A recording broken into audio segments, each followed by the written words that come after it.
تعالی فی مقامہ حامد المجید وفرقانہ الحمید وقدر الحق ووسط الصادق المسعود الرحمن الرحیم ان اکرمکم عند اللہ اتقاکم صلوات پڑھے محمد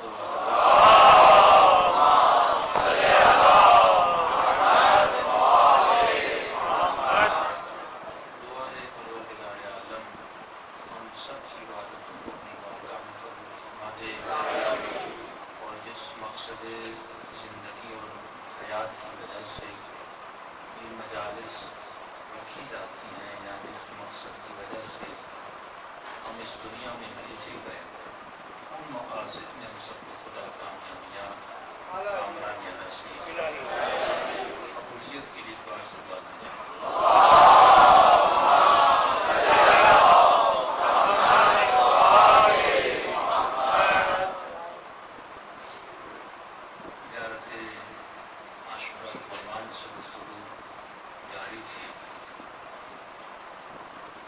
ارشاد ہوا کہ زیارت میں 18 مقامات ہیں اور اگر ہر مقام کو انسان حاصل کر لے تو اپنی معرفت کو اور اپنی جنت کو بچا سکتا ہے۔ انسان ہے اپنی سوچ کی وجہ سے، انسان کی قدر ہے، قیمت ہے اس کی سوچ کی وجہ سے۔ یہ انسان ہے اتنا عظیم ہے کہ خدا کہتا ہے کہ اس کا احترام کرو، اسے گالی نہ دو، اسے برا بھلا نہ کہو۔ اور یہی انسان جب گناہ کرتا ہے تو اللہ کی آواز آتی ہے اس کو کوڑے مارو۔ اور یہی انسان جب اپنی حد سے گر جاتا ہے تو کبھی خدا کہتا ہے کہ تلوار سے اس کی گردن کو کاٹو، کبھی کہا جاتا ہے کہ اونچائی سے اس کو پھینکو، کبھی کہا جاتا ہے کہ زندہ اسے سنسار کرو۔ کبھی بندے سے اتنی محبت، کبھی وہی بندہ ہے کہ خدا کہتا ہے اسے مار دو۔ قیمت ہے انسان کی عمل کی،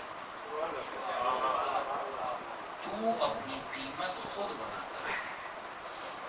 تو چاہے تو خود کو سستا کر کے بازار میں بیچ دے،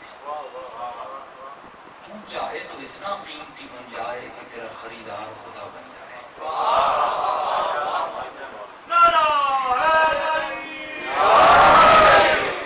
قرآن کی آیت ہے کہ هل ادلکم علی تجارۃ تنجیکم من عذاب علیم تؤمنون باللہ وتجاہدون فی سبیل اللہ۔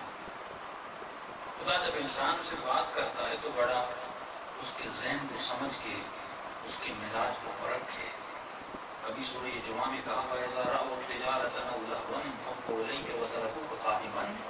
اے حبیب، یہ تجارت کے بھوکے ہیں، یہ بزنس کے بھوکے ہیں، یہ مال پرست ہیں۔ جب یہ بزنس، تجارت، مال کو دیکھتے ہیں تو کھڑا رہتا ہے، یہ تجھے چھوڑ کے چلے جاتے ہیں۔ تو نماز کے لیے بلند رہا ہوتا ہے لیکن یہ کہتے ہیں یا رسول اللہ دکان پر کام بہت ہے، بزنس میں گہما گہمی بہت ہے۔ یہ فطرت میں نے رکھ دیا کہ جب یہ مال کو دیکھتے ہیں، مادے کو دیکھتے ہیں، مادیت اور مٹیریل کو دیکھتے ہیں، اس کے پیچھے دوڑتے ہیں۔ اب خدا بھی وہی تجارت پرست انسان، وہی بزنس اور مال کو جمع کرنے والے انسان کو اسی کے لہجے میں دعوت دیتا ہے، کہتا ہے تجارت کے پیچھے بھاگنے والوں هل ادلکم، کیا تجھے ایک ایسی تجارت کی دعوت دوں تنجیکم من عذاب علیم، جو تجارت تجھے عظیم، علیم، دردناک عذاب سے بچا لے۔ ایک ایسا بزنس جس میں پروفٹ ہی پروفٹ ہے، ایک ایسا بزنس جس میں کوئی نقصان نہیں ہے۔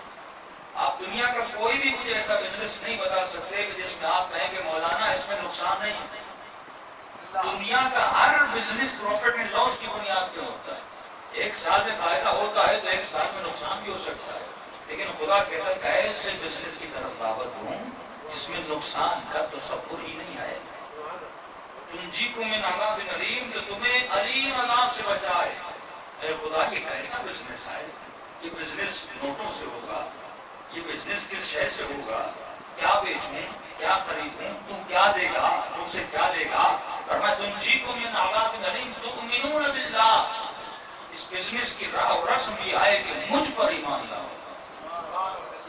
وَتُجَاهِدُونَ فِي سَبِيلِ اللَّهِ، اور آمادہ ہو جا اللہ کی راہ میں جہاد کرنے کے لیے۔ اے خدا کس شے سے جہاد کروں گے؟ اموالکم، اپنے مال کے ذریعے سے جہاد کر، وانفسکم، اپنی نفسوں کے ذریعے سے جہاد کر۔ اور اگر اس جہاد کا مکمل کہیں پر آئینہ نظر آتا ہے تو وہ کربلا میں نظر آتا ہے۔ حسین نے بتایا جہاد اس طرح کیا جاتا ہے، لیکن بار بار جس شے کی طرف ہم ایک مسلمان کو متوجہ کر رہے ہیں وہ یہ ہے کہ خدا یہ کہتا ہے تؤمنون باللہ، کس پر ایمان لا؟ اللہ پر ایمان لا۔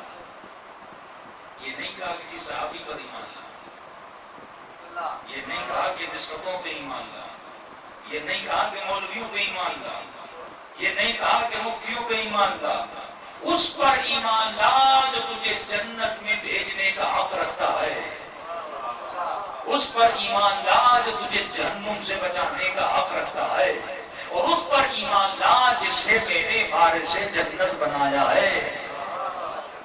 یہ کلم کھلا چیلنج ہے، نہ کسی صحابی کے لیے نہ کسی ولی کے لیے جملہ نہیں کہا گیا۔ اگر وارث جنت اور جوانان جنت کسی کو قرار دیا گیا وہ حسن و حسین کو قرار دیا گیا۔ یقیناً جو وارث جنت ہے وہ ہمارے لیے رول ماڈل ہے، کیونکہ خدا آسمان سے اتر کے نہیں آیا کہ مجھے بتائے مجھے زندگی کیسے گزارنی ہے۔ خدا نے آ کر کبھی مجھے یہ بھی نہیں بتایا تجھے کلمہ کیسے پڑھنا ہے۔ اگر میں نے اللہ پر ایمان لایا تو وہ مصطفیٰ کی وجہ سے ایمان لایا، کیونکہ مصطفیٰ نے کہا قرآن ہے تو میں نے قرآن کو مانا، مصطفیٰ نے کہا اللہ ہے تو میں نے اللہ کو مانا، مصطفیٰ نے کہا قیامت ہے تو میں نے قیامت کو مانا، مصطفیٰ نے کہا کہ برزخ ہے تو میں نے برزخ کو مانا۔ ارے جب تم نے سب کچھ مصطفیٰ کے کہنے پہ مان لیا تو مرتضیٰ کو مصطفیٰ کے کہنے پہ کیوں نہیں مانا؟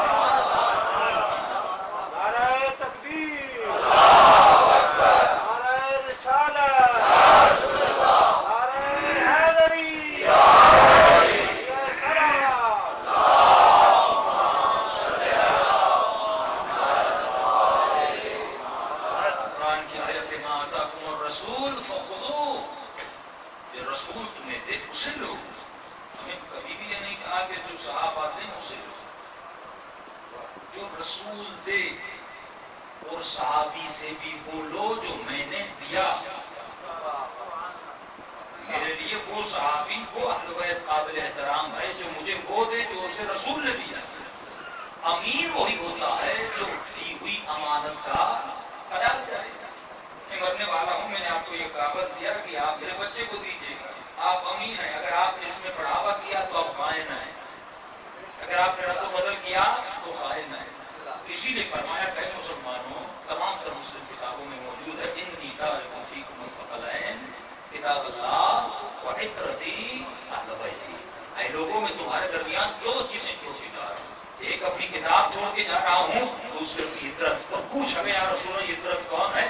آواز آئی جو اصحاب کسا ہیں، جو تادر تطہیر کے نیچے تھے، جو پنجتن پاک ہیں، یہ میری عترت ہے۔ اور اگلا جملہ فرمایا لن تضلوا بعدی ابدا، اگر تم نے ان دونوں کے دامن کو تھامے رکھا میں گارنٹی دیتا ہوں کہ میرے بعد کبھی گمراہ ہوگے نہیں۔ گمراہی کا لفظ لا کر بتا رہے ہیں کہ میرے بعد کئی لوگ گمراہ ہو جائیں گے۔ شرط بتا دی اگر تم گمراہ ہونا نہیں چاہتے تو تمہارے گھروں میں دو چیزیں ہونی چاہیے۔ فرمایا ایک تمہارے گھر میں قرآن سے تمسک ہونا چاہیے، دوسرا تمہارے گھروں میں اہل بیت کے ساتھ تمسک ہونا چاہیے۔ یعنی تمہیں دین لینا ہے تو اہل بیت سے لینا ہے، شریعت لینی ہے تو اہل بیت سے لینی ہے، کیونکہ یہ میرے دین کے امین ہے اور اس کا ثبوت میدان کربلا ہے۔ یہ گردن کٹا تو سکتے ہیں لیکن اپنے اصولوں پر کمپرومائز نہیں کر سکتے، یہ اپنے بچوں کو قربان کر سکتے ہیں لیکن کبھی بھی لا الہ الا اللہ پر کمپرومائز نہیں کر سکتے۔ اے مسلمان، اپنی تعصب کی آنکھوں کو کھول، اپنی آخرت کو بچا، اپنی جہنم سے دور ہو جا اور جنت کے قریب آ۔ جنت کے قریب کب آؤ گے؟ جب تمہارے وجود میں وہ عمل ہوگا جو رسول خدا کا عمل تھا۔ رسول نے سب سے پہلا عمل جو دیا، فرمایا تجھے تعصب سے بچنا ہے۔ ابو قبیلے کا تعصب، لسانیت کا تعصب، اپنی ذات و ذات کا تعصب، وہ تعصب تھا جس نے علی کو خلافت سے روکا تھا۔ جب امیر شام نے ابن عباس سے پوچھا تھا، اور ابن عباس کو جناب عمر نے یہ جملہ کہا تھا، اور میں تجھے پتا ہے کہ لوگ جانتے تھے علی سب سے زیادہ عالم ہے، علی سب سے زیادہ خوبیاں رکھتا ہے، سب سے زیادہ فضائل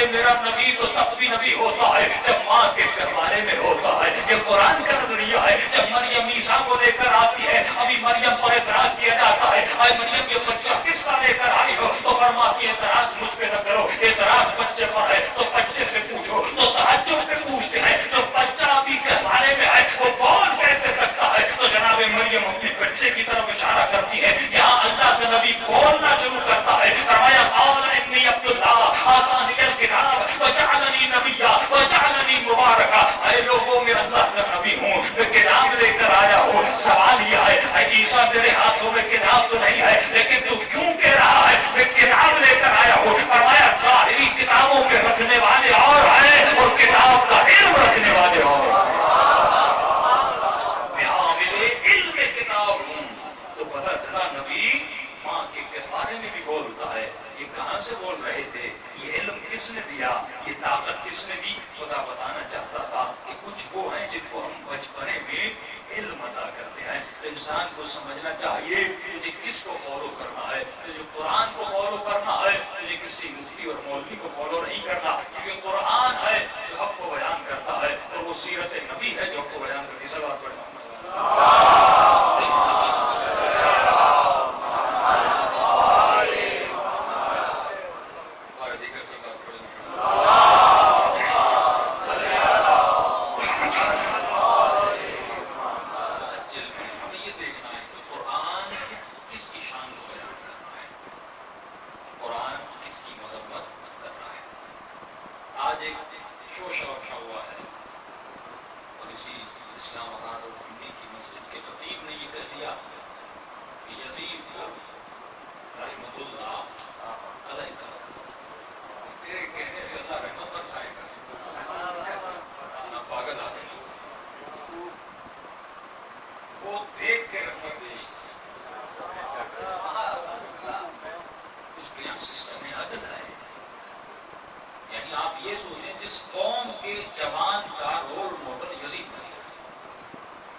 رسول اسی عصبیت کو توڑنے آئے. قرآن کہتا ہے ان اکرمکم عند اللہ اتقاکم. معیار تقویٰ ہے. لیکن جب انسان تعصب پہ اتر آتا ہے، جب یہ سوچتا ہے کہ میرا رزق خدا نہیں دے رہا سعودیہ دے رہا ہے، جب یہ اپنے رزق کا مالک بندوں کو سمجھتا ہے تو بندوں کی تعریف کرتا ہے، خدا کی تعریف نہیں کرتا. اس کی کا ریزن ہے، اس کی وجہ ہے. اس کی وجہ یہ ہے کہ وہ یہ جانتے ہیں کہ اگر لعنت یزید پہ دی جائے گی تو اہل سنت کا ایک سب سے بڑا اصل اور بنیاد جو میں نے کہا وہ ہے عدالت صاحب. تو وہ اصل ان کا خراب ہو جائے گا. کیونکہ جب پورا اہل سنت کا معاشرہ یزید پہ لانے بھیجے گا، یہ بچہ باپ سے پوچھے گا بابا ایسے گروپ بنایا کس نے تھا؟ ایسے خبیث کو بٹھایا کس نے تھا؟ تو سامنے جواب آئے گا کہ فلاں نے بٹھایا تھا. کیا کہے گا؟ مجھے پتا ہے کہ یزید کیسا تھا کہ باپ اپنے بچے کو جانتا نہیں تھا. اور اس گھر میں بچے کی ایسی تربیت ہوئی کیسے؟ علی بھی تو بچے پال رہے ہیں لیکن علی کے گھر سے حسن نکل رہا ہے، حسین نکل رہا ہے، اور ان کے گھر سے بچے کیسے نکل رہے ہیں؟ ایسا دادا دیکھو جس نے 70 نبی کے صاحب کو شہید کیا، دادی دیکھو جس نے جناب سید الشہداء کے جگر کو چبایا. یہ باتیں نہیں چاہتے کہ سامنے آئے. کہتے یہیں پر شد الباب کر دو، اگر تم نے یزید کو چھیڑا تو باپ بھی چھیڑا جائے گا، تمہارا اصل خراب ہو جائے گا. آج تک انہوں نے اپنے بزرگوں سے پوچھا کہ یہ عدالت صحابہ کا نظریہ دیا کس نے؟ مفتی فلاں امام نے، فلاں امام نے. کبھی حوالہ نہیں دیا تھا کہ یہ نظریہ رسول. قرآن کا نظریہ یہ ہے کہ اکرمکم عند اللہ اتقاکم. اللہ کے نزدیک وہ بندہ قابل احترام ہے جو باتقوا ہو، جو دین کی عزت کرے، جو نماز کی عزت کرے، جو اصول کی عزت کرے، جو توحید کی عزت کرے. اور بیدار لوگ یہ سوال کرتے ہیں. سعودی عرب کی ٹی وی تھی اور وہ یہی دفاع کر رہا تھا کہ نہیں ان کی آپس میں رشتے داریاں تھیں اور یہ تھا ان کا آپس میں جھگڑا تھا، تو لوگوں کو بولنا نہیں چاہیے اور اس کی وجہ سے ہمیں کہنا نہیں چاہیے. اگر یہ کہو گے کہ اگر یزید نے حسین بن علی کو شہید کیا تو پھر جنگ جمل کے لیے کیا کہو گے، پھر جنگ صفین کے لیے کیا کہو گے؟ وہاں پر بھی تو قتل ہوا تھا، معاویہ نے جناب عمار کو قتل کیا تھا. جنگ جمل میں ایک طرف نبی کی زوجہ ہیں، دوسری طرف نبی کے داماد ہیں اور پتہ نہیں کتنے لوگ اس جنگ میں شہید ہو گئے. پھر ان کے لیے کیا کہو گے؟ پھر سب کو کہنا پڑے گا. لہٰذا تمہیں کہنا نہیں چاہیے، یہ تو بڑوں کا مسئلہ تھا، تم اس مسئلے میں پڑھنا نہیں چاہیے. یہ کہہ کے سب کو چپ کروا دیا. ایک بندے نے فون کیا، فون کرنے کے بعد کہا ٹھیک ہے ہم کربلا کو بلا دیتے ہیں. مولانا آپ نے سمجھا دیا، جو لفظ استعمال کرتے دو شہزادے تھے، وہ بھی صحابی کا بیٹا، وہ بھی صحابی کا بیٹا، تو ہمیں ان کے معاملے میں پڑھنے کی ضرورت نہیں ہے. کہ مولانا بالکل صحیح کہہ رہا ہے، ہم کربلا میں نہیں پڑھتے. لیکن یہ بتاؤ واقعہ ہو کے لیے کیا کہو گے؟ 3 دن مدینے کو اپنے سپاہیوں پر حلال کر دیا. 400 عورتیں حاملہ ہو گئی، 400 زنازادے بچے پیدا ہو گئے. مسلمان اس کی ڈر سے کعبے میں چھپ گئے. 3 دن کعبۃ اللہ کو ڈھایا گیا، آگ لگائی گئی، بوڑھے بوڑھے صحابی کو مارا گیا. تو اس کے بعد کیا ہوگا؟ تم کسی کے ظلم کو کربلا میں چھپا سکتے ہو. اور حسین تو پہلے ہی بتا کر گئے تھے اگر اس خبیث کا مقابلہ نہیں کرو گے یہ آگ تیرے گھر تک بھی آئے گی. اے مدینے والا یہ مت سوچنا صرف حسین کا گھر اجڑے گا، تیرا گھر بھی اجڑ جائے گا. کیا گزری اس زمانے مدینے والوں پر جب یہ سپاہی گھروں میں جاتے تھے، عزتوں کو پامال کرتے تھے. یہ تو تاریخ میں موجود ہے. تو وہاں پر اس کا مجموعہ ہے. تو ایک چیز آپ کے دشمن کا منہ بند کر سکتی ہے، اس کا نام ہے دلیل. آسو فرماتے نحن ابناء الدلیل، تو دلیل سے بات کیا کر. اور یہ دلیل ہے جو دشمن کے منہ کو بند کرتی ہے. تو سب سے پہلا اصل اور مقام وزارت عاشورہ میں بیان کیا جاتا ہے. سب سے زیادہ لعنت جو ہے وزارت عاشورہ میں کی گئی. اور اسی وزارت عاشورہ پر پاکستان میں پابندی لگانے کی سازش کی جا رہی ہے. کیوں کہ وزارت عاشورہ میں لعنت ہے، بنو امیہ پہ لعنت ہے، آل زیاد پہ لعنت ہے. اگر لعنت بھیجنا جرم ہوتا تو 41 مرتبہ خدا قرآن میں لعنت کیوں بھیجتا؟ 41 ٹائم خدا نے قرآن میں لعنتیں بھیجی ہیں. اس کا مطلب لعنت بھیجنا بری بات نہیں ہے، دیکھنا یہ ہے کہ کس پہ لعنت بھیجی جائے.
وہ تھا جس نے علی کا راستہ روکا تھا، اس بحث میں نہیں جا رہا.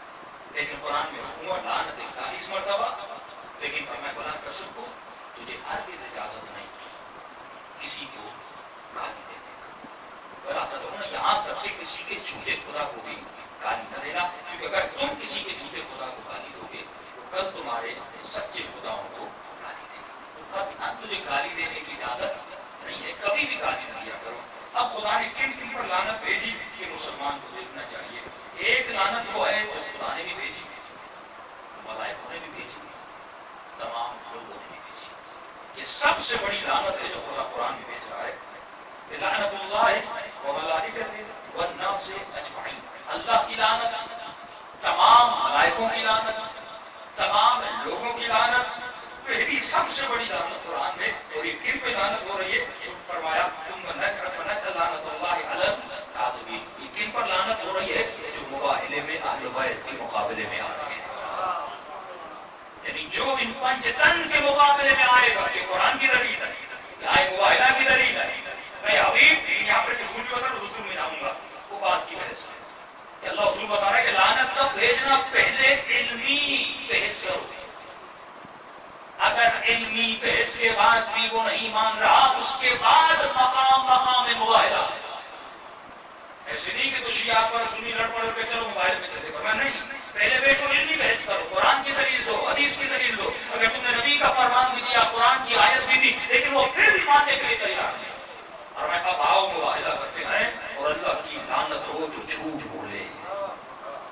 یہ قرآن کی وہ لعنت ہے جو خدا نے ان کے مقابلے میں بھیجی جو کن کے مقابلے میں آئے تھے؟ اہل بیت کے مقابلے میں آئے تھے، جو نفس رسول کے مقابلے میں آئے تھے. ابناءنا وابناءکم ونساءنا ونساءکم وانفسنا وانفسکم، جو ان کے مقابلے میں آئے اللہ نے ان پر لعنت بھیجی. ہمارے اسرات ہیں ایران میں، انہوں نے مباہلہ کیا، لیکن فرماتے ہیں مباہلے سے پہلے ہم نے علمی بحث. یہی مولانا کی شان و خلافت اور مباحث پہ سیدہ زہرا کے تمام چیزوں پہ تمام پر ہم نے قرآن سے دلیل دی. دینے کے بعد کیونکہ وجود میں تعصب تھا، وہ دو لڑکے تھے، انہوں نے اس کو مانا نہیں. انہوں نے پھر بھی کہا مان جاؤ، مباہلے میں جاؤ، اللہ کا عذاب بڑا سخت ہے. یعنی جب حق اس کے سامنے آ جائے اور حق کو پہچان لے، پہچاننے کے بعد بھی حق کا منکر ہو جائے، اب اللہ کا عذاب نازل ہو جاتا ہے. یعنی آپ کے سامنے بیان کر دیا بھائی یہ قرآن کی آیت ہے، یہ حدیث ہے، یہ نبی کا فرمان ہے، پھر بھی نہیں مان رہا، اب آپ کو اجازت ہے. فرماتے جاؤ اس سے مباہلہ کرو. عذاب کس پر ہوگا؟ اس پر ہوگا. کہا مباہلہ ہم نے کیا، مباہلہ ختم ہو گیا. اس کے بعد انہوں نے ہم پر تو کوئی عذاب نہیں ہوا. تب دونوں چلے گئے گھر. اور گھر میں ایران میں سردی تھی. اچانک وہ جو جوان مباہلہ کر کے گیا تھا، وہ کہتے ہیں کہ ہیٹر جل رہا تھا، اس پہ گر گئے، اس کے بدن کو آگ لگ گئی. اور جب اس کی بیوی اس کو بچانے آئی تو اس نے وہ ایک چادر لی اور چادر اس کے اوپر ڈالی، اور وہ چادر بھی پلاسٹک مٹیریل کی تھی اور اس کو زیادہ آگ لگ گئی. اور اس کے بعد اس کو چھپا کر دبئی لے جایا گیا تاکہ لوگوں کو پتہ نہ چلے کہ انہوں نے مباہلہ کیا تھا اور اللہ نے اس عذاب میں مبتلا کیا ہے. وہاں پر ڈاکٹرز نے پاؤں کی کھال اتاری تاکہ اوپر لگائیں اور پتہ نہ چلے. اس کھال سے، اوپر والی کھال سے وہ میچ نہیں ہوئی. کہتے ہیں مولانا اس کی بیوی فون کر کے رو رہی تھی کہ آپ میرے شوہر کو بخش دیں. اس زمانے میں بھی جو واقعاً مباہلہ کرے اور حق کو دیکھ کر سب تسلیم کرے، اس پر اللہ کا کیا ہوتا ہے؟ عذاب نازل ہوتا ہے. یہ عذاب کی لعنت تو ہے کہ خدا جھوٹوں کو جھوٹ بول رہے ہیں. جانتے ہیں کہ اہل بیت حق پر ہے، لیکن پھر بھی وہ جھوٹ بولے. جانتے ہیں کہ یزید باطل پر ہے، جانتے ہیں کہ بدبخت شرابی تھا، فاسق تھا، لیکن چند پیسے اور کوڑیوں کے لیے اپنے دین کو بیچ دیتے ہیں. کہ اللہ سے تجارت نہیں کر رہے، یہ آل سعود سے اور آل بنو امیہ سے تجارت کر رہے ہیں. لیکن مقام فخر ہے شیعوں نے اگر تجارت کی ہے تو پروردگار عالم سے، اہل بیت علیہ السلام سے. صلوات پڑھیں محمد والا.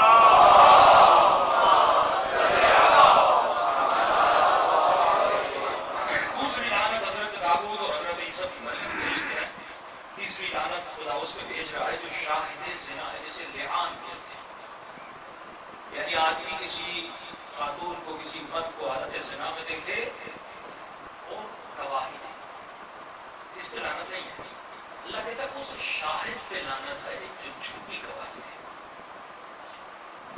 کسی انسان کو بدنام کرے، اس کی عزت کو خراب کرے.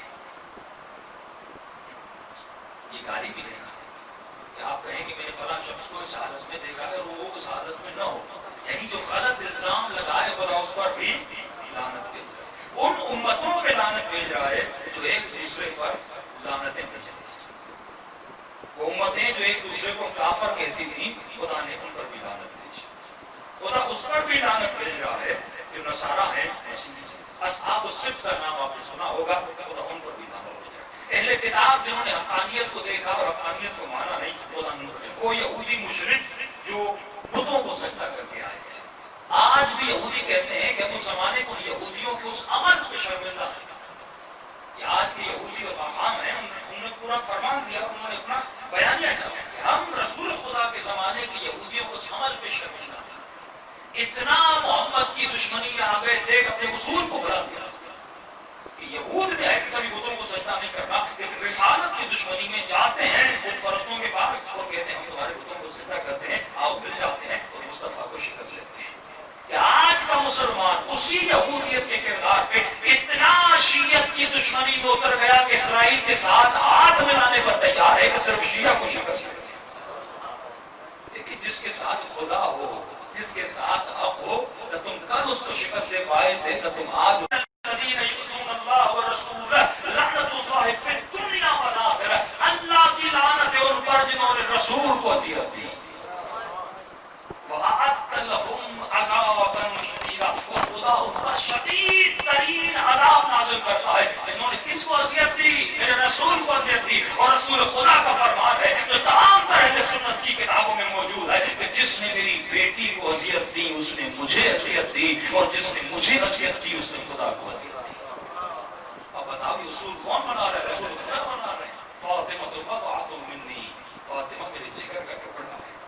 من آزاها فقد آزانی، جس نے فاطمہ کو تکلیف دی اس نے مجھے تکلیف دی۔ ومن آزانی فقد آزا اللہ، جس نے مجھے تکلیف دی، مسلمان یہ مت سمجھنا اس نے مجھے تکلیف دی، اس نے پروردگار عالم کو تکلیف دی۔ اس سے جزا فرماتی ہے جس نے میرے حسین کو تکلیف دی، جس نے میرے حسن کو تکلیف دی۔ مسلمان حسن تیرا رشتہ دار تو نہیں ہے، حسن رسول کا رشتہ دار ہے۔ تو دشمنی اگر مولا حسن سے کر رہا ہے، یہ حسن سے دشمنی نہیں ہے، یہ آپ کا رسول سے دشمنی ہے۔ تو جناب امام حسن کی جنگ میں مولا کے پاؤں میں تیر مارے، جو اتنا زہریلا زہر دے کہ جگر کے ٹکڑے باہر آ جائیں، جو مولا علی کی تلوار کو 1000 درہم اور دینار دیے گئے، یہ تلوار زہر میں ڈبوئی گئی تھی، اتنا خطرناک زہر تھا کہ علی کو تلوار لگے اور علی بچ نہ پائے۔ ارے حسین ابن علی کون تھے؟ وہ جگر رسول خدا تھے، وہ لخت جگر فاطمہ تو زہرا تھے، جن کے لیے رسول خدا فرماتے ہیں یہ جنت کے جوانوں کے سردار ہیں۔ ارے جن کے لیے اپنے سجدوں کو طول دیتے ہوئے نظر آتے ہیں،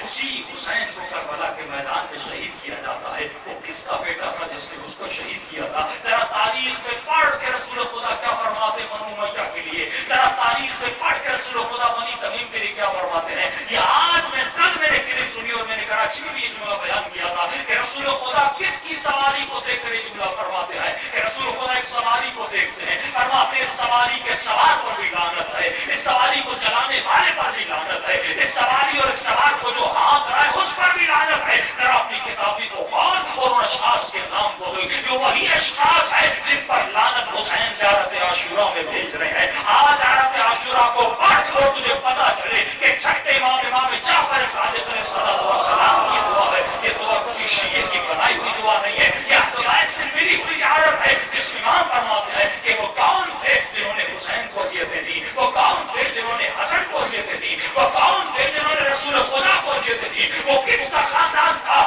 جس نے جناب حمزہ کے جگر کو چبایا تھا۔ تو یہ دشمنی اس خاندان کی رسول سے دشمنی تھی، یہ رسول سے دشمنی نہیں ہے، یہ خدا سے دشمنی ہے۔ سب بڑے محمد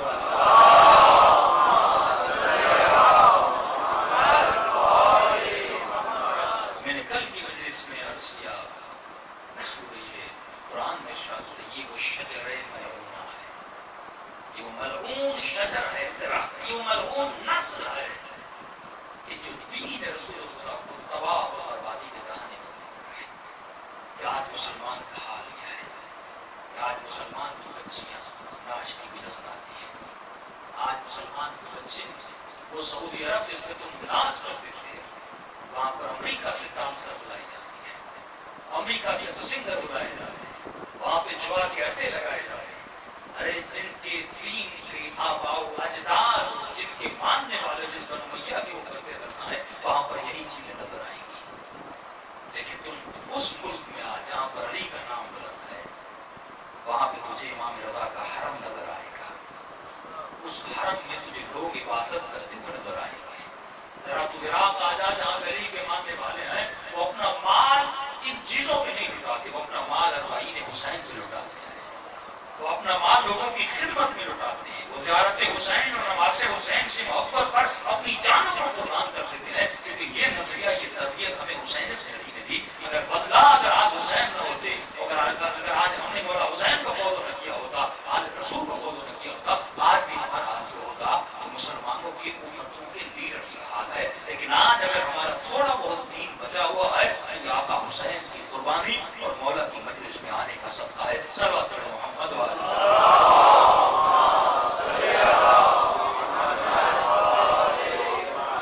خلاصہ یہ کہ خدا نے لعنتیں بھیجی ہیں ظالموں پر, فاسقوں پر, جھوٹوں پر, سلام بھیجا ہے سازشوں پر, سچوں پر, ثبات قدم رکھنے والوں پر, جنہوں نے اپنے نفس کے ساتھ جہاد کیا, جنہوں نے مال کے ساتھ جہاد کیا, جنہوں نے جان کے ساتھ جہاد کیا. یہ کون تھے؟ علی بن ابی طالب تھے. ایک مرتبہ جب جنگ گزر جاتی ہے میدان عہد سے علی لوٹتے ہیں, علی کی تلوار ٹوٹی ہوئی ہے, بدن زخمی ہے, خون بدن سے بہ رہا ہے. ایک مرتبہ رسول خدا کے پاس آتے ہیں اور چہرہ اترا ہوا ہے. فرماتے ہیں یا رسول اللہ جناب حمزہ شہید ہو گئے, اتنے اصحاب شہید ہو گئے لیکن علی کو شہادت نہیں ملی. ارے تازہ تازہ شادی ہوئی ہے, اللہ نے حسن و حسین جیسے بیٹے دیے ہیں, لیکن علی کا شہادت کا جذبہ تو دیکھو. ایک طرف مسلمان بھاگتے رہے, دوسری طرف علی لڑتے رہے, اور اسی جذبہ شہادت کے بعد بھی علی ابھی تک شرمندہ ہے اور پشیمان ہے. یا رسول اللہ وہ تو چلے گئے لیکن علی ابھی تک زندہ کیوں ہے؟ علی کو شہادت کیوں نہیں ملی؟ اس وقت رسول خدا فرماتے ہیں اے علی یہ جہاد اصغر ہے, تجھے جہاد اکبر کرنا ہے. یا رسول اللہ یہ جہاد اکبر کیا ہوتا ہے؟ فرمایا جہاد اصغر ہے جسم سے لڑنا, جہاد اکبر ہے اپنے نفس سے لڑنا. تو علی نے ہمیں نفسوں سے لڑنا سکھایا اور حسین کربلا میں نفس سے لڑنا سکھاتے ہیں کہ وہ جو نفس سے لڑ جاتا ہے وہ حسین بن جاتا ہے, اور جو نفس کا غلام بن جاتا ہے اسے یزید کا نام دیا جاتا ہے. صلوات علی محمد و علی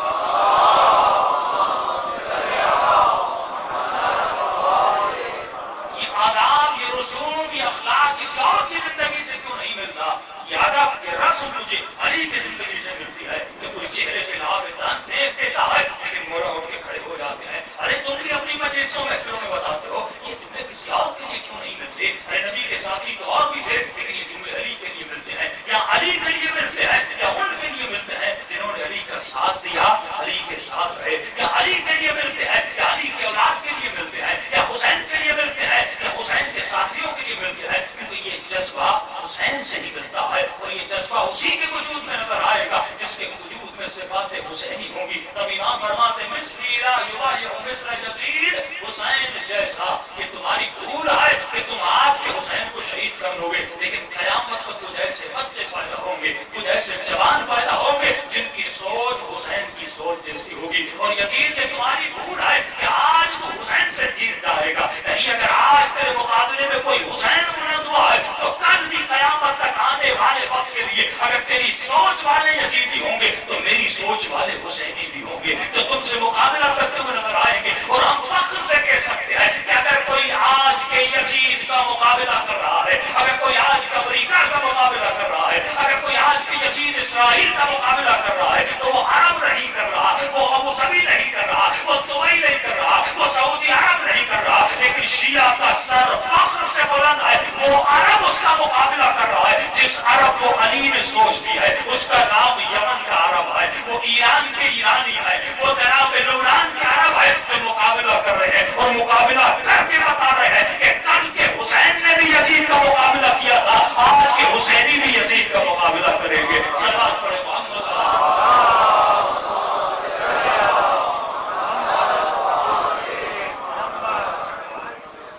یہ اسی سوچ کا تسلسل ہے جو آپ کو نظر آتا ہے. آج ہمارے بچوں میں کیوں موت کا خوف ہے؟ کیونکہ وہ تسلسل نظر آتا ہے, وہ آئیڈیولوجی کہ تمہیں کبھی بھی ظالم کے سامنے جھکنا نہیں ہے. سابق فخر سے کہا جاتا ہے کہ ترک کی مقابلے میں کھڑا ہے. شرم آنی چاہیے ترکی کو. اسرائیل میں اس کے ملک میں ہے تو بھونکیاں بڑی مارتے ہیں اس کے مقابلے میں. اتنی جرت ہے, اتنی غیرت ہے کہ یو اے ای نے مانا. یو اے ای کے خود وزیر خارجہ نے کہا تو ترکی کو بولنے کا کیا ہے؟ اگر وہ بول رہے ہیں کہ ہم نے اسرائیل کے ساتھ آتا تو پہلے وہ خود عمل تو کریں. صرف لوگوں کو دکھانے کے لیے, صرف قدرت بنانے کے لیے. لیکن امام فرماتے نہیں, تمہیں وہ مقامات حاصل کرنے ہیں جو مقامات ہم نے بیان کیے. اب امام لعنت بھیجنا شروع کرتے ہیں. اے خدا شمر پر لعنت ہے, مولا یہ شمر کے نام پہ لعنت ہے, اس کے جسم پہ لعنت ہے, فرمائے شمر کی فکر پہ لعنت ہے. شمر کو شمر بنایا شمر کی فکر میں. ان اکرمکم عند اللہ اتقاکم. اگر تمہاری فکر تقوی والی فکر ہے تو تم مسیح بن جاتے ہو. چاہے تم نبی کے بیٹے ہو, نوح کے بیٹے ہو, لیکن اگر تمہاری فکر شیطانی ہے تو خدا کیا کرتا ہے؟ لعنت بھیجتا ہے. یہ لعنت تمہارے ساتھ پر ہے, فرمان نہیں, یہ لعنت تمہارے ساتھ کی فکر پر ہے. القابات دیے گئے, کوئی خالد المومنین ہے, کوئی پتہ نہیں کیا المومنین ہے. جب تم لقب بھی دینے آتے ہو تو سامنے لفظ مومن لاتے ہو. جس سے مومنوں کا خالو بنا رہے ہو, پہلے اسے تو مومن بننے دو. ہم کہتے ہیں امام المتقین, علی کس کا امام ہے؟ متقین کا امام ہے. اسی کو حق ہے تو خود متقی کو کہے گا امام متقین ہے, جو رات میں 1000 رکعت نماز پڑھتے تھے, جن کی شہادت مسجد میں ہوئی. کبھی بھی کسی نے علی کو گناہ کرتے ہوئے نہیں دیکھا. فضیلت ہے. اگر کوئی لقب دیا جا رہا ہے, وہ لقب علی کے وجود میں موجود ہے. یہ مجازی القابات تو نہیں ہے کہ آپ کسی کو شیر علی کہیں اور نام کا شیر اور کام کا اس کو نہیں. اگر علی شیر خدا ہے, واقعاً علی شیر خدا ہے. اگر حسن کو لقب صحابت ملتا ہے, واقعاً سخی ہے. اگر 5 امام کو باقر العلوم کہا تو واقعاً وہ باقر العلوم ہے. اگر امام رضا کو رضا کہا جاتا ہے, یا جتنی اولاد اہل بیت ہیں القاب ملتے تھے, واقعاً وہ صفات ان میں پائی جاتی تھی. مسلمان سوچے تم کس کو لقب دے رہے ہو؟ ارے مسلمان, ذرا اپنی کتاب کو کھول اور ذرا کتاب پڑھ, اس کتاب میں کیا کیا لکھا ہے. پھر امام نام لینے کے بعد فیملیز پہ آتے ہیں. یہ بھی اہم ہے, اسپیسیفک نام لیتے ہیں. یزید پہ لعنت, شمر پہ لعنت, اس پہ لعنت, اس پہ لعنت. اس کے بعد امام فیملیز پہ لعنت کرتے ہیں. ایک لعنت ہے انڈونیشیا پر, شاید مومن کو پتہ نہیں. یہ تاریخ کے بڑے عجیب پہلو ہے کہ یہی شمر ہے جنگ صفین میں علی کے ساتھ ہے, جان باز ہے جنگ صفین میں, اور یہی شمر جب آتا ہے لشکر یزید حسین علی بن جاتا ہے. یہی تو فکر ہے جو ہم لوگوں کو دینا چاہتے ہیں. بھائی انسان کی زندگی, انسان کا کردار کبھی اسٹیبل نہیں رہتا, سوائے معصومین کے جن کے لیے خدا نے آیت نازل کی کہ انما یرید اللہ یذهبکم رجس اہل البیت, وہ اسٹیبل ہیں کردار کے اعتبار سے. ورنہ ہم کبھی بھی اسٹیبل نہیں رہ سکتے. آج میں مومن ہوں, کل پتہ نہیں. آج میں اچھی باتیں کر رہا ہوں, میرا کل کچھ پتہ نہیں. انسان کبھی بھی اپنی گارنٹی نہیں دے سکتا میں ہمیشہ مومن رہوں گا. یہی شمر ہے جب علی کے ساتھ ہے تو اسٹیبل ہے. یہ شمر علی سے دور ہوتا جاتا ہے اور لشکر یزید میں آتا ہے, قاتل حسین علی بن جاتا ہے. زبیر کا میں واقعہ کئی سال پہلے آپ کو بتا چکا. وہ زبیر جو مولا علی کی پھوپھی کا بیٹا ہے, اور وہی جنگ جمل میں علی کے مقابلے میں کھڑا ہو جاتا ہے. یہی اصحاب رسول کے ارد گرد گھوم رہے ہیں, لیکن ایک وقت آتے رسول خدا کے بعد یہی آپس میں لڑ رہے ہیں. لڑائی کی بنیاد حق ہونی چاہیے, دنیا نہیں. لڑائی کی بنیاد دین ہونا چاہیے, اپنی ذات نہیں, مال نہیں, شہرت نہیں, مقام نہیں, حکومت نہیں. مجھے یہ دیکھنا ہے کہ علی جنگ جمل میں گئے حکومت کو بچانے کے لیے یا دین کو بچانے کے لیے. مجھے یہ دیکھنا ہے کہ جنگ صفین میں امیر شام اپنے تخت کو بچا رہے تھے یا دین کو بچا رہے تھے. جب ان چیزوں پہ مسلمان سنوں سے پتا چلے کہ سیکورٹی تو ہے ہی نہیں. یہی انزیات ہے. آپ کو پتا ہے کہ حکومت مولا علی میں تھی, مولا علی کا گورنر تھا. شیعوں کو بتائیے, زیاد جیسا بندہ گورنر ہے علی میں نہیں ڈالے گا.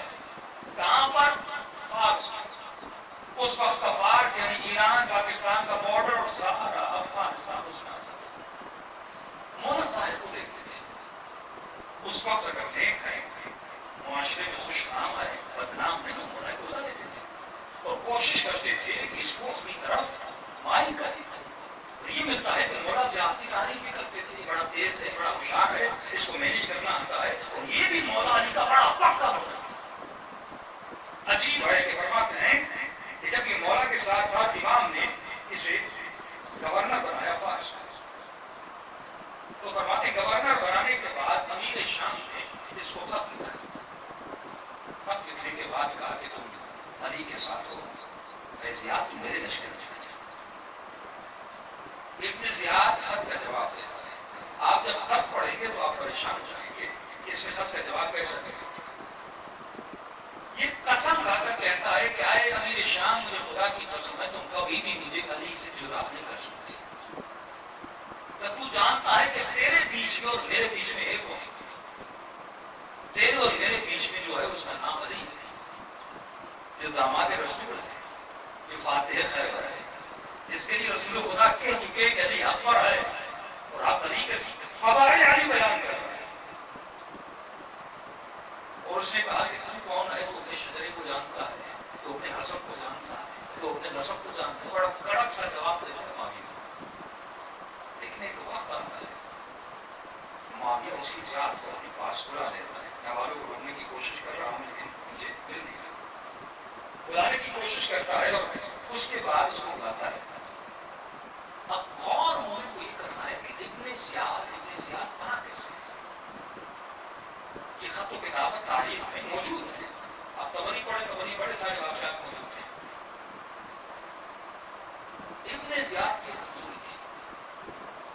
جب امام زیارت عاشورہ میں اس میں لعنت بھیجتے ہیں وابن مرجان کہتے ہیں باپ کا نام ہی لیتے ہیں. اس پر لعنت ہو جو مرجانہ کا بیٹا ہے. صلوات پڑھیں محمد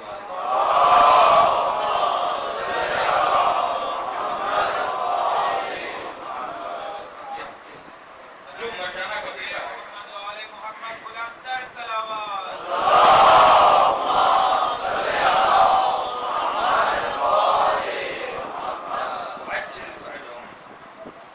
فرمائے لعنت اس پر جو کہ مرجانہ کا. امام عرب میں اگر ماں کے نام سے کسی کو بلایا جائے تو اس کی توہین ہے. یہودی فخر کرتے ہیں ماں پر وہ ہمیشہ ماں کے نام سے بلاتے ہیں. عرب ہمیشہ خود کو باپ کے نام سے بلاتے ہیں. تو ابن زیاد کا تاریخ یہ ہے. یہ طبری بھی لکھتا ہے ابن ابوالحدیث بھی لکھتا ہے ابو بلال ہے جس نے بہت بڑے عالم دین وہ بھی اپنی کتاب میں لکھتے ہیں. فرمایا کہ زیاد کو یہ بات بڑی چبھتی تھی کیونکہ اس کو بھی پتہ نہیں تھا جیسے کوئی یتیم بچہ پلتا ہے بڑا ہوتا ہے اس کو پتہ نہیں تھا میرا باپ کون ہے. تو کچھ کہتے تھے زیاد ابن ابی اپنے باپ کا بیٹا پتہ ہی نہیں باپ کون ہے. کچھ کہتے تھے مرجانہ کا بیٹا کیونکہ ماں کا پتہ تھا مرجانہ کا بیٹا. یہ بات یہ اس کی تھی کمزوری. جسے ہم اسلامک سائیکولوجی میں کہتے ہیں کہ یہ اس کی ویک پوائنٹ ہے. اور شیطان ہمیشہ تمہاری کمزوری کو اپنی طاقت بناتا ہے تمہیں گمراہ کرنے کے لیے. ہمیشہ اس کو لوگ یہ تانا دیتے تھے یا زیاد نبی کہتے تھے یا ابن مرجانہ کہتے تھے. یہ بات اس کو کھٹکتی رہتی تھی اور ہمیشہ اس تلاش میں تھا کہ میرے باپ کا پتہ چل جائے. میں بھی دنیا کو کہوں کہ میرا بھی کوئی باپ ہے. معاویہ کو امیر شام کو زیاد کی کمزوری کا پتہ چل گیا اور تاریخ لکھتی ہے کہ معاویہ نے اس کو خط بھیجا اور خط بھیجنے کے بعد کہا کہ ابن زیاد تمہارے لیے کوئی خوشخبری ہے. کہ کیسی خوشخبری کا تمہارے باپ کو پتہ چل گیا. اس نے کہا چکا میرے باپ کو پتہ چل گیا. کہاں پتہ چل گیا. خلاصہ یہ ضرور اس نے کہا بھائی ہم دونوں تو بھائی ہیں. اس نے کہا آج کے بعد تم کہلاؤ گے زیاد ابن ابی سفیان. ابو سفیان کی بنو امیہ کا کرتا تھا نا قبیلے کا ایک سردار. اچانک یتیم بچے کو پتا چلے میرے باپ کوئی سردار ہے اور میرا بھائی حاکم شام ہے. میں علی کا گورنر بھائی حاکم شام. اس نے اسی وقت علی کو چھوڑا. تو میں ابو سفیان کا بیٹا ہوں بھائی بھائی کی مدد کروں گا. علی کی مدد کون کرے. اب علی کی محفل کو چھوڑا وہ سیدھا چلا گیا جس کے پاس آگے اب ابن ابی الحدید اپنی کتاب میں لکھتے ہیں اس کو جب بصرے کا حاکم بنایا، دیکھیے ایک ہی لمحے میں جب عدل سے نکلا اور ظلم کو بیٹھا اس کی شخصیت کیسے بدلی، ایک ہی کمزوری کو اس نے طاقت بنا کے اپنے لشکر میں جما دیا۔ یہی شیطان تمہاری کمزوریوں، یہی دشمن تمہاری کمزوریوں پہ کام کرتا ہے۔ اے جوان، اگر تمہاری کمزوری نگاہ حرام ہے وہ تمہیں نیک میں گمراہ کرے گا۔ اگر تو کسی نامحرم کے دھوکے میں آ جاتا ہے، اگر یہ تمہاری کمزوری ہے، کسی جوان کو دیکھ کر اس کو غسل میں پڑ جاتا ہے، تو اسی کمزوری کو طاقت بناتا ہے اور کسی کو اپنے ملزم بنا دیتا ہے۔ یہ لعنت ہے تجارت عاشورہ میں 100 بار لعنت بھیج اس کے کردار پر جس کردار نے اس کی کمزوری کو کمزور کر دیا، جس کردار نے اسے دشمن حسین بنا دیا۔ اب ابن ابی الحدید لکھتے ہیں کہ اس کو بصرے کا حاکم بنایا، یہ بصرے کا ہے، اس زمانے کا بصرہ بہت بڑا تھا، آج بصرہ بہت چھوٹا ہے، حاکم بنا۔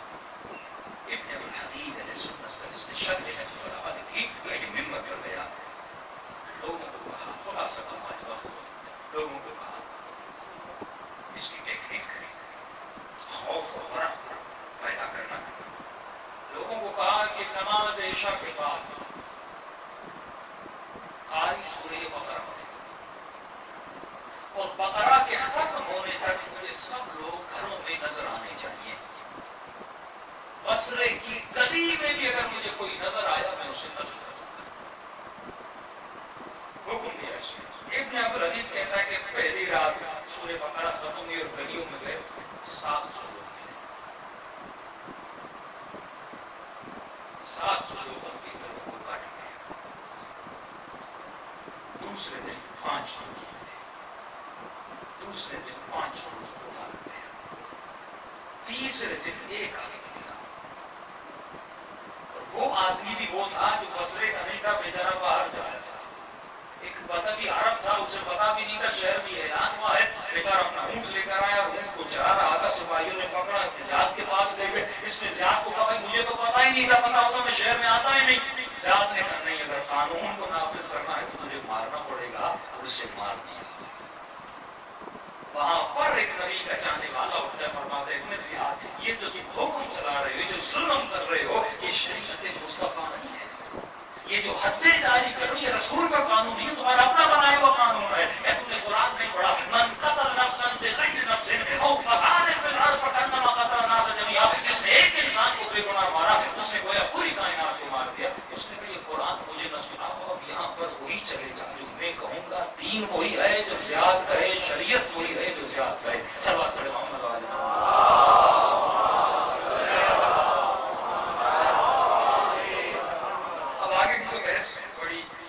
اچھی بحث ہے، اس میں بڑے حوالے آئیں گے محمد ابن ابی بکر کے، اور مختلف جو خط و کتابت ہوئی ہے معاویہ میں اور ابی بکر میں، اور اس نے کیا القابات دیے ہیں امیر شام کو، اور امیر شام نے ان کو کیا القابات دیا ہیں، اور نبی کی 3 بیٹیاں اور عقد ام کلثوم، یہ ساری باتیں کل انشاءاللہ اس لپیٹ میں آ جائیں گی کہ مسلمان اگر واقعاً تاریخ کو پڑھے تو اپنے سارے مسائل کو حل کر سکتا ہے۔ جنگ ہے جنگ اقتدار، جنگ ہے جنگ نفس، جنگ ہے جنگ ہوا و ہوس۔ تمہیں یہ دیکھنا ہے کہ کون حکومت کے لیے لڑ رہا ہے اور کون دین خدا کے لیے لڑ رہا ہے۔ اے انسان، یہاں پر اپنی دنیا کو بچانے کے لیے نہیں آیا، تو یہاں پر اپنی آخرت کو بچانے کے لیے آیا ہے۔ تو اپنے عمل کا مالک ہے۔ آواز آتی ہے وَنَدْعُ كُلَّ أُنَاسٍ بِإِمَامِهِمْ، تجھے قیامت کے دن اسی کے ساتھ اٹھایا جائے گا جس کی سوچ کو تم نے فالو کیا تھا۔ اگر تم نے مصطفیٰ کی سوچ کو فالو کیا تو مصطفیٰ کے ساتھ اٹھائے جاؤ گے، اگر تم نے یزید کی سوچ کو فالو کیا تو تم یزید کے ساتھ اٹھائے جاؤ گے۔ صلی اللہ علیہ وسلم۔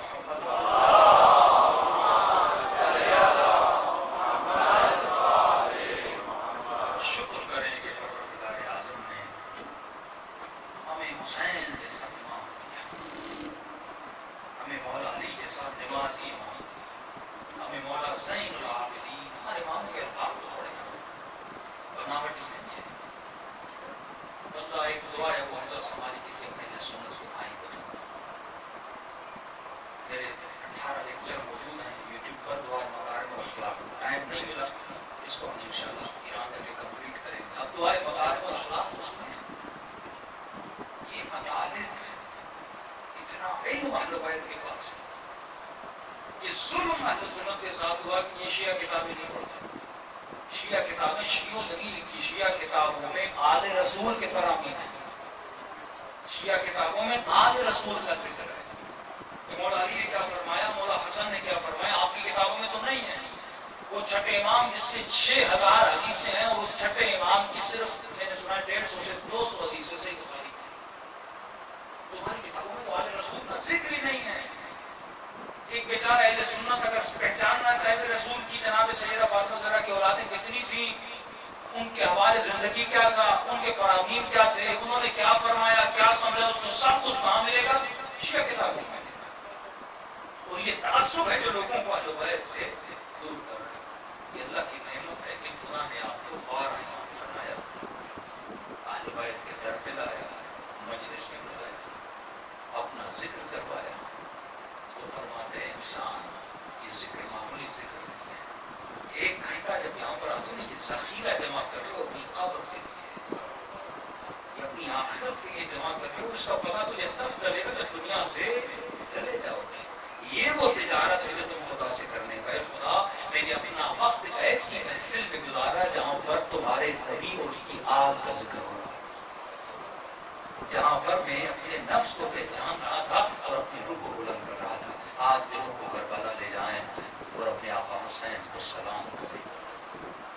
ایسے سلام کریں جیسے کربلا میں سیدہ زینب نے سلام کیا. سب السلام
نبی کا فرمان ہے مسلمانوں کبھی حیوان کو بھی منہ پہ نہ مارا کرو.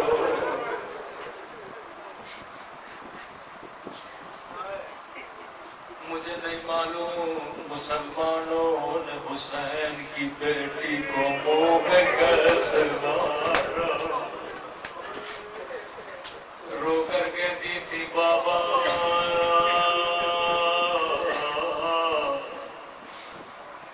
منو کے تماچوں نے چہرے پہ زخم ڈال دیا. ایرانی بڑے عجیب انداز میں مسائل پڑھتے ہیں. ان کا تصور بیٹی کا باپ سے بات کرنا بڑا عجیب ہے. فرماتے سکینہ بابا کو دیکھ رہی تھی, رو کے کہہ رہی تھی بابا تیرا چہرہ بھی مجھ جیسا بن گیا, بابا تو بھی ہم شکل سکینہ بن گیا. کون سی چیز پہ شباہت ہو گئی؟ رو کے کہنے لگی بابا اتنا زور سے تماچا مارا بابا میرے دانت ٹوٹ گئے, بابا دیکھ رہی ہوں تیرے دانت بھی سڑ گئے, تیرے چہرے کا رنگ بھی بدلا.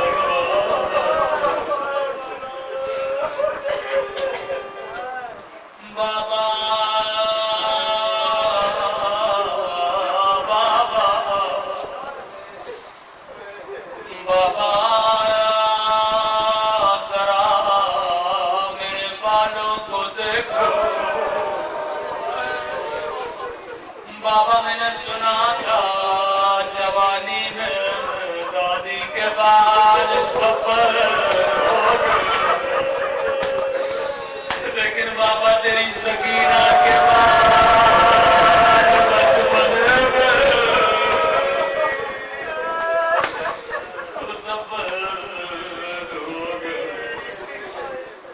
بابا ذرا آنکھوں کو کھولو, ذرا اپنی بیٹی کا حال دیکھو.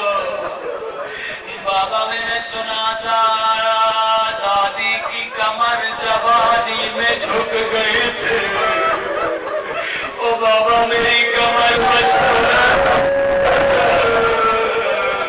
جھک گئی. مجھے نہیں معلوم ظالموں نے اس بچی پہ کتنا ظلم کیا. چند مقامات ہیں جن میں امام سجاد فرماتے میں بڑا رویا, میں نے بڑا گریہ کیا,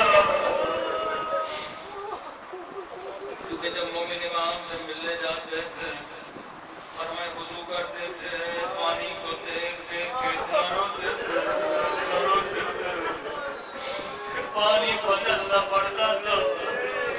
بازار میں جاتے تھے کسی کسائی کو دیکھتے تھے بڑا روتے تھے.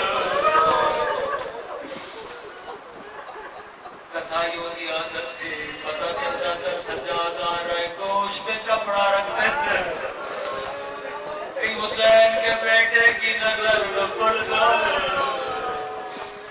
کسائی کہتا ہے ایک دن میں بھول گیا کپڑا رکھنا, جیسے سجاد آئے زار و قطع رو کے کہنے لگے ہائے میرا ولی اکبر, ہائے میرا قاسم. آگے بڑھے کا کسائی یہ بتا تو نے اس حیوان کو ذبح کرتے وقت پانی پلایا تھا یا نہیں؟ کہ مولا میں مسلمان ہوں پانی پلاتا ہوں. رو کر کہنے لگے میرا بابا بھی مسلمان لیکن میرے علی اصغر کو بھی پانی نہیں دیا کرو. اتبا حسینہ کر کے ماتم کرتے. پھر پوچھا کسائی یہ بتا جب تو نے حیوان کو ذبح کیا, عجیب سوال, کیا تو نے چھری کو تیز کیا تھا یا نہیں؟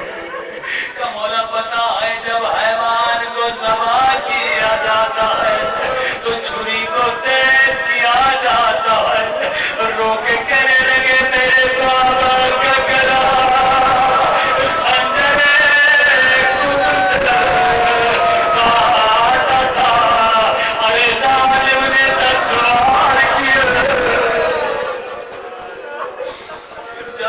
میرے بابا کا گلا کٹا تھا، لیکن آخری سوال بڑا سخت تھا۔ فرمایا ایک کسائی، جب تو اس حیوان کو ذبح کر رہا تھا کسی اور حیوان نے دیکھا تو نہیں تھا کہ مولا میں مسلمان ہوں، میں جانتا ہوں حیوان کو حیوان کے سامنے ذبح نہیں کیا جاتا۔ رو کر کہنے لگے اللہ اکبر، اور میری مٹھی